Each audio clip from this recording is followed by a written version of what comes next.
नमस्कार, मैं हूं रविंद्र जैन और आप देखना शुरू कर चुके हैं सबकी खबर। आज हमारे साथ हैं प्रदीप राय। प्रदीप राय भारतीय जनता पार्टी में 30 साल रहे हैं। वो नगर पालिका में उपाध्यक्ष रहे हैं। बीना से बिलोंग करते हैं। बीना के भारतीय जनता पार्टी के पुराने और समर्पित कार्यकर्ता रहे हैं। लेकिन 2018 में उन्हें यह महसूस हुआ था कि भारतीय जनता पार्टी अपनी नीति रीति से हट गई है और 2018 के चुनाव से पहले उन्होंने भारतीय जनता पार्टी छोड़कर कांग्रेस की सदस्यता ले ली। आपको मैं बता दूं कि खुरई में भी इन्होंने संघर्ष किया, बीना में भी इन्होंने संघर्ष किया है और खुरई में संघर्ष के कारण वहां के स्थानीय जो विधायक हैं, जो मध्य प्रदेश के कद्दावर मंत्री रहे हैं भूपेंद्र सिंह, उनसे सीधा टकराव हुआ। उनने एफआईआर कराई, 2.5 महीने जेल में रहे, लेकिन कोई चिंता नहीं।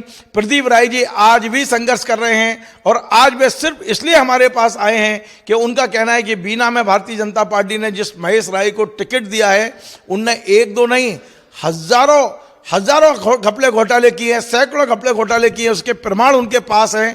उनका कहना है कि करोड़ों रुपए की संपत्तियां उनके बच्चों के नाम कैसे आई।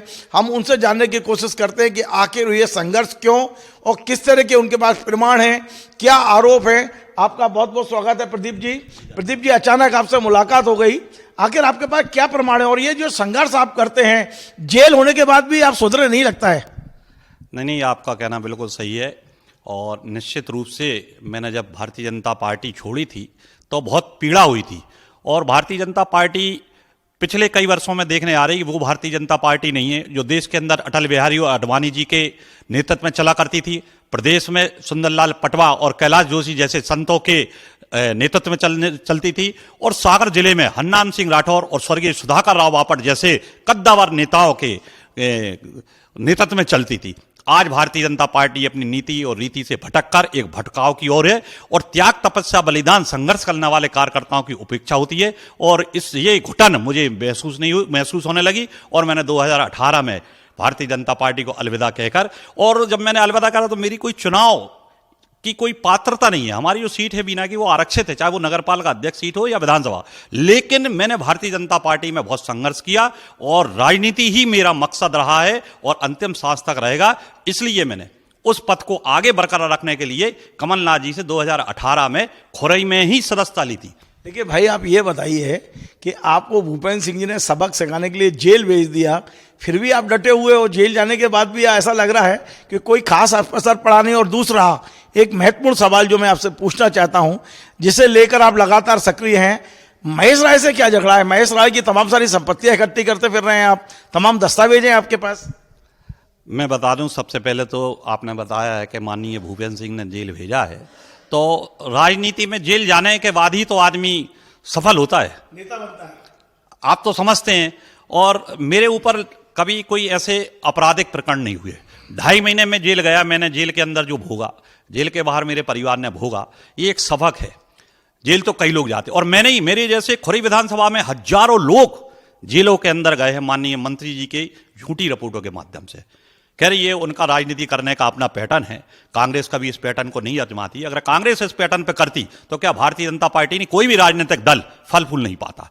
दूसरी चीज आपने बोला महेश राय का, कि महेश राय जी के खिलाफ ये है, तो मैं गलत नीति और भ्रष्टाचार के खिलाफ आवाज उठाता हूं। मेरे पिताजी फौजी थे और फौजी के नाते में उनकी भी इच्छा थी मैं फौज में जाऊं, लेकिन शायद कुछ कारण से मैं फौज में नहीं गया और राजनीति में आ गया। लेकिन मेरी सोच वही देशभक्त और लोगों के हित के लिए काम करना है। रहा महेश राय जी का, तो बीना में बहुत प्रभु सिंह जी भी रहे, सिरोठिया जी भी रहे, मैडम पंथी भी रही, स्वर्गीय बापट जी भी रहे, विधायक मंत्री सब रहे। लेकिन जिस प्रकार से इन 10 वर्षों में महेश राय जी ने अपनी सोच और नियत से बीना के अंदर एक घृणित माहौल पैदा कर दिया, एक राजनीतिक बेमनस्ता पैदा कर दी, और जहां उनका इतिहास गवाह है। आज मैं आपके चैनल के माध्यम से बता रहा हूं कि बीना के हर व्यक्ति जानता था कि महेश राय जी का कोई राजनीतिक पारिवारिक इतिहास नहीं है, उनका एक पारिवारिक आपराधिक इतिहास है। उनके एक छोटे भाई की, आप उन्हें अपराधी बता रहे हो? आपराधिक परिवार का, उनका परिवार का, पूरे आपराधिक परिवार का ही उनकी पृष्ठभूमि है। उनके एक भाई की हत्या हुई, एक भाई ने हत्या करके 14 साल की जेल काटी, और भी कई मुकदमे लगे परिवार। फिर भी आपको डर नहीं लग रहा उनके खिलाफ बोलने में? मैंने आपसे पहले बोला मैं एक फौजी का लड़का हूं, डर किस बात का, सच्चाई के लिए भी डर। अच्छा, उनकी संपत्ति के बारे में क्या जानकारी है? संपत्ति के बारे में तो मैं आपको केवल इतना बताऊंगा कि महेश राय जी 2004 में नगरपालिका उपाध्यक्ष बने, वहां से उनकी संपत्ति इकट्ठी होने की चाबी शुरू हुई और वहां से जो संपत्ति उनने इकट्ठी करना शुरू की और 2013 के बाद जिस प्रकार उनने संपत्ति जोड़ने का दौड़ लगाई है, तो आज उनके पास करोड़ों अरबों की संपत्ति है। ऐसी संपत्ति कि 2013 में जब उनने अपने शपथ पत्र पेश किया था चुनाव का जब, और 2018 में जो शपथ पत्र पेश किया था, उनने अपने परिवार में अपने पुत्र, अपनी बेटी, अपने परिवार को अपने ऊपर आश्रित बताया था। आज उनके परिवार के पास करोड़ों की जमीन है, वो उनके परिवार के उनके लड़के खरीद रहे हैं, जब उन पे आश्रित है वो, तो इतना पैसा इनके पास, बच्चों के पास कहां से आ रहा? आपको एक चीज और स्मरण आ रहा है, मैंने अभी 2 साल पहले एक सबसे बड़ा सागर जिले का 38 करोड़ का स्टाम्प चोरी घोटाला मैंने उजागर किया था। 38 करोड़ की। किसके किसके खिलाफ था? वो महेश राय के पुत्र ने 2 अपने सहयोगी के साथ एक शहर मध्य की 20 शहर की भूमि को कृषि भूमि बताकर उसका रजिस्ट्री कराई। उस जमीन की कीमत 38 करोड़ सरकार ने आकी, जबकि इनने उसको कृषि भूमि बताकर 1 करोड़ समथिंग 13 लाख रुपए बताकर कुल 13 लाख के स्टाम्प लगाए। मेरी शिकायत पर उस पर जांच, कार्रवाई हुई है? उस पर कार्रवाई हुई, उसकी जांच, वसूली हो गई। वसूली के लिए तो फिर सरकार बदल गई, तो इनने कर दिया, मैं हाई कोर्ट ले गया, सरकार आएगी, वसूली हुई।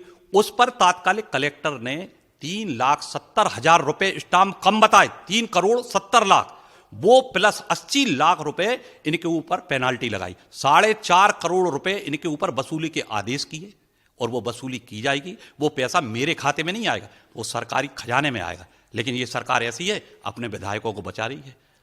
अब प्रदीप जी, आप ये बोल रहे हो कि करोड़ों, मतलब 100 करोड़ के आसपास यानी अरबों रुपए कमा लिए, 38 करोड़ रुपए का ये घोटाला आप बता रहे हो, तो इस मामले में कोर्ट भी आप गए हो, एक विधायक से आप लड़ रहे हो, ताकतवर विधायक से, खुद का उसका आपराधिक प्रकरण पर आपको डर नहीं लग रहा है और लगातार आप संघर्ष कर रहे हो।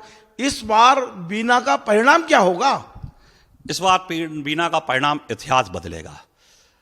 98 के बाद से भारतीय जनता पार्टी का विधायक बनते आ रहे हैं, 25 साल रेगुलर हुए, और इस बार परिणाम बीना का नहीं, मैं तो कहता हूं पूरे मध्य प्रदेश के ऐतिहासिक परिणाम आएंगे। ये बताइए, ये सारी कमियां थी, सरकार को भी पता था, महेश राय का टिकट होल्ड भी किया गया था, जैसा कि हमने देखा। ये भी उम्मीद थी, भोपाल से लेके बीना तक चर्चा थी कि टिकट कट रहा है, ये अचानक टिकट मिल कैसे गया फिर? नहीं, ये तो देखो उनकी पार्टी का व्यक्तिगत विषय है, मैं ज्यादा तो नहीं बता पाऊंगा। लेकिन मुझे प्रसन्नता यह है कि मैं, अच्छा हुआ समय से पहले मैंने वो भारतीय जनता पार्टी छोड़ दी, जहां भारतीय जनता पार्टी के कार्यकर्ताओं को की भावनाओं को ध्यान में नहीं रखा जाता। आप दुर्भाग्य देखिए, बीना के चारों विधायक, मैं आपके मन से कहना चाहता हूं, चारों विधायकों ने, जहां तक बीना में एक चर्चा का विषय रहा, चाहे वो विनोद पंथी रही हों, चाहे वो जिलाध्यक्ष सिरोठिया जी रहे हों, चाहे वो पूर्व मंत्री के पुत्र संजय बापट रहे हों, चाहे वो धर्मू राय जी जो 4 बार के विधायक रहे वो रहे हों, नगर परिषद, सब लोगों ने पार्टी संगठन के अंदर इनको टिकट नहीं लेने के लिए बात रखी थी। लेकिन आप दुर्भाग्य देखिए, उनकी कोई की बात नहीं मानी गई। इसका मतलब यह है कि भारतीय जनता पार्टी भ्रष्टाचारी जनप्रतिनिधियों को, नेताओं को बढ़ावा देना चाहती है। हो सकता है इनका कुछ फंड वहां भी जाता। प्रदीप जी, एक बात बताइए, वो भ्रष्टाचार कर रहे हैं, वो अपराधी है, फिर भी चुनाव क्यों जीत रहे हैं? नहीं, अब चूंकि 2018 के बाद ये मामले जब मैं आया और मैंने निकाले, और निकालने के बाद अब लोग भी मुखर हो गए, लोग भी विरोध करने। अगले चुनाव में आपके मामले प्रभाव छोड़ेंगे? जरूर। ये जो चुनाव आने वाला है 17 तारीख को और 3 दिसंबर को जब परिणाम आएगा वो आपको मिलेगा। ये उसी की तो लड़ाई है।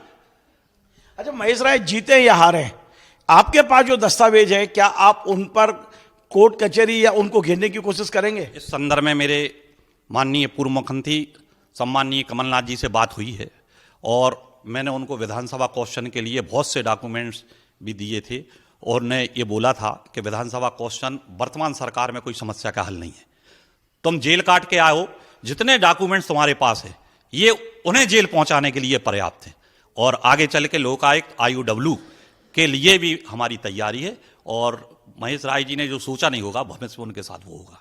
चलिए, बहुत बहुत धन्यवाद। तो ये थे प्रदीप राय जी। संघर्ष आपने देखा, 2.5 महीने जेल में रह के आए हैं, लेकिन संघर्ष वही, जज्बा वही उनके अंदर उत्साह दिख रहा है। और कहना है कि यदि मैं 2.5 साल जेल में रहा हूं तो महेश राय भी बाहर नहीं रहेंगे, क्योंकि इतने दस्तावेज मेरे पास हैं कि एक दिन महेश राय को भी जेल जाना पड़ेगा। आपको हमारा ये कार्यक्रम पसंद आया, इसे शेयर करें, लाइक करें, कमेंट करें। और आपसे बार बार निवेदन है, हमारे इस चैनल को सब्सक्राइब अवश्य करें। धन्यवाद।